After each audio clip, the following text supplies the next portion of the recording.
Welcome to my How Healthy Are You weekly educational podcast. My name is Dr. Thomas Brewer. I'm a PhD chemist and nutritional blood microscopist.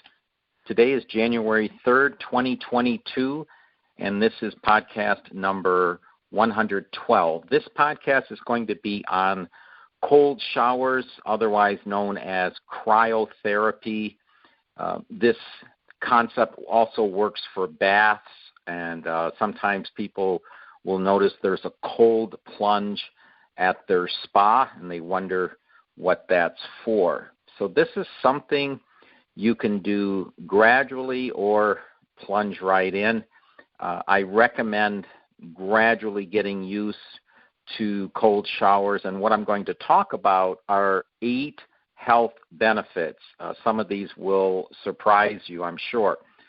Numerous health benefits when the body interacts with cold water. Now, basically what it is, it's known as a hormetic effect.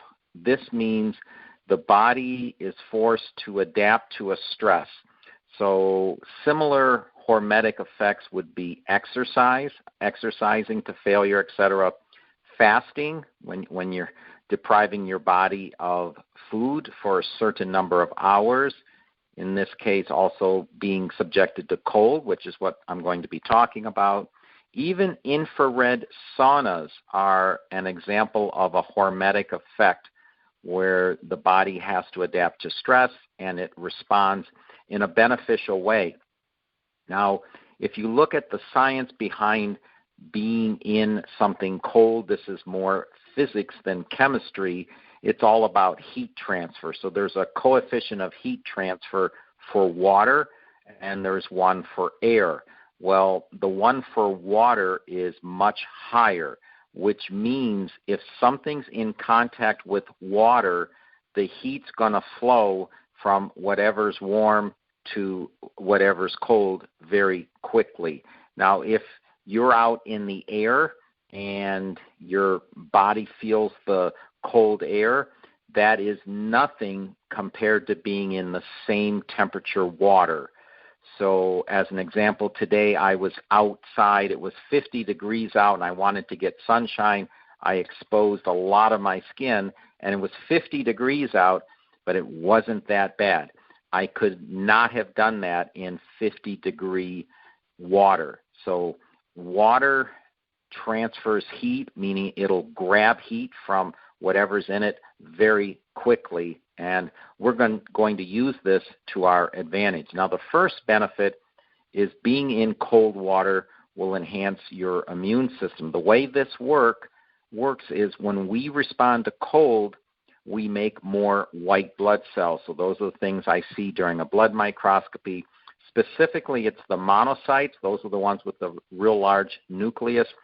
And the lymphocytes. Now, those are the ones that are a little smaller, and they're harder to find, especially the T-cell lymphocytes. These are the ones that fight off pathogens and even reduce an overactive immune system. Now, we want our lymphocytes and T-cells and our monocytes to be working because they're the ones that destroy viruses and bacteria, otherwise known as pathogens. But what they also do is prevent us from an overactive immune system, meaning it minimizes an autoimmune disease. So big health benefit being in cold water. And, of course, there's no charge. You're taking a shower or taking a bath. Anyway, the second big benefit is cold increases a type of adrenaline called noradrenaline. And when noradrenaline is increased, our mood and alertness increases, our level of depression and anxiety decreases. So a very huge effect on our emotional system, and again, it's such an easy thing to do. The third benefit is related to weight loss, and the way this works is when we're subjected to cold, it stimulates something called brown fat, but you get less white fat. Now, what we want to do is stimulate brown fat, and what we don't want is white fat. So when brown fat is stimulated, then there's more heat, there's more energy, and your metabolism increases. So this is what normally people think about when they're exposed to cold.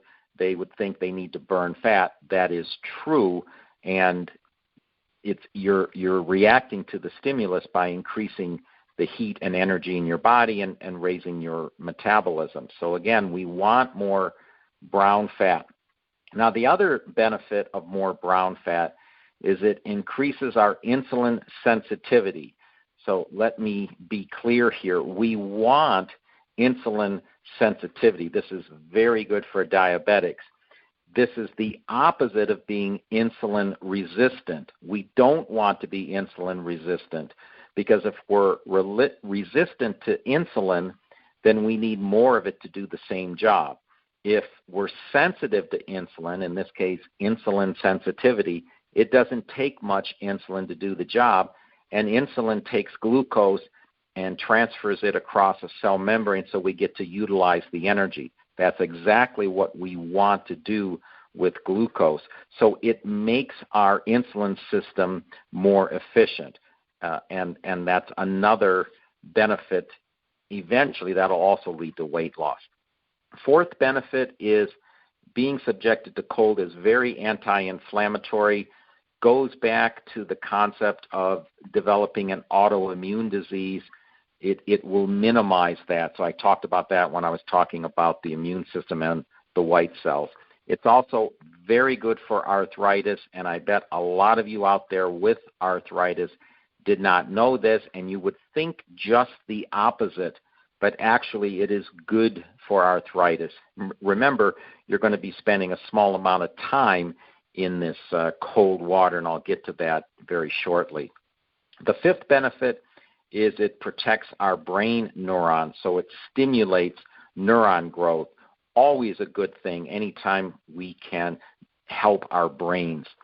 The sixth benefit is longevity, which is something I've been talking about the past month, and I've been using this term autophagy, and being subjected to cold will stimulate autophagy. And autophagy, as a review, it's when we are recycling our old and damaged proteins. It is very, very important that we do this because we don't want these old damaged proteins to stay in our system and interfere with the active proteins and the healthy proteins. So we want to recycle them, break them down, and get them out of the way, and that's one benefit. So this is called cellular autophagy. I've talked about it a lot. The seventh benefit is lowering your cortisol levels, which means stress. And the eighth and final benefit is you get faster recovery from exercise.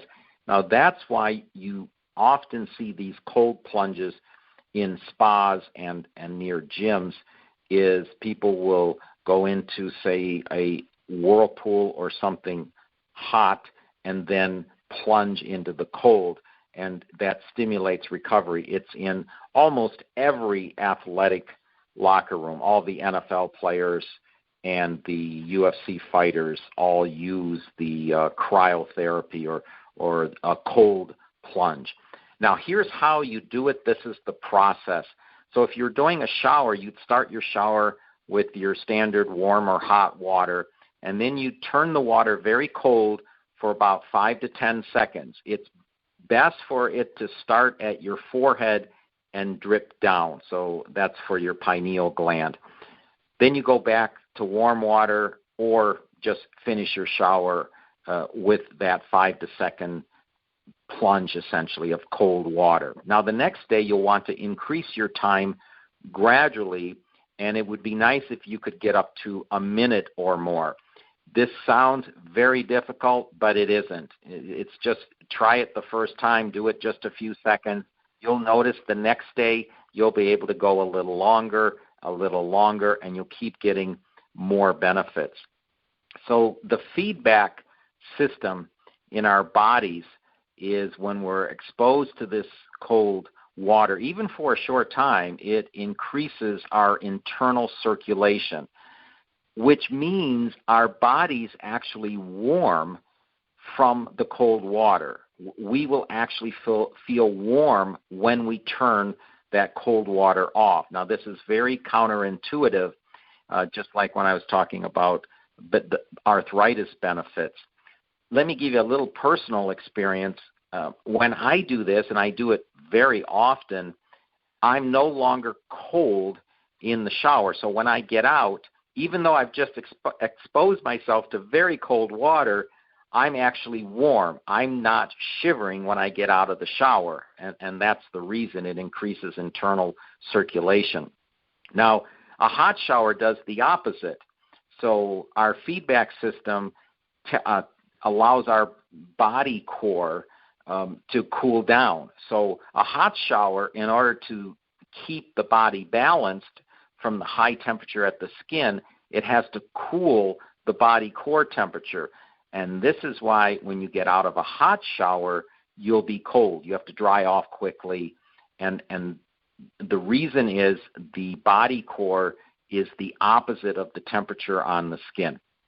So I recommend you start exposing your body to cold water. This is something you can do the rest of your life. It's extremely simple, and it's a free way to improve your health, your quality of life, and your longevity. So that's all I have for this week's podcast. Thank you for listening. Please leave a comment or share this video.